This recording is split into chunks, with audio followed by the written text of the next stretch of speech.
And welcome to 1CW Question. I'm your host, Vince VE6LK. And with me today is my very special dear friend, Thomas Witherspoon, K4SWL.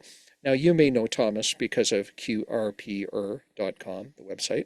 You may know Thomas because of his phenomenal YouTube channel. And I'll put those links down in the description. So, Thomas, thank you for being here.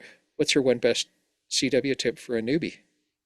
Well, there have been so many good tips in your series, Vince. I would say that the one thing I would add is that in your CW journey, don't let the what I call the CW doldrums get you down.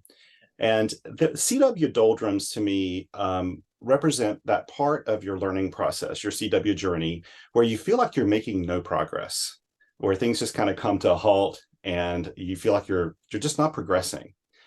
But the truth is, CW, when you're learning CW, it taps into the language portion of your brain, that same part of your brain that helps you learn new languages.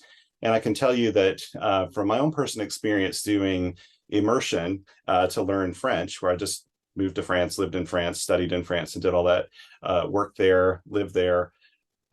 I went through the same thing with French because what happens is when you first get there, your brain's really active. You're learning things. You realize that you're learning it. You're conscious of it.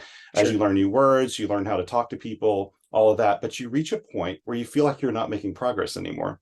But the truth is, you are. Your brain is still working on things. So as you're using French or CW, when you're just getting on the air or you're listening to CW, your brain's still doing it. And actually, what you're doing right then is so important because I believe that's where you're really building fluency. I think that's when your brain is really kicking in and building fluency. So when you feel like you've hit the doldrums of your CW journey, just keep marching forward, doing what you do, and let your brain do the rest of it. Awesome. Well, Thomas, thank you so much. It's truly a pleasure to have you here. Pleasure's all mine. 73? 7 threes.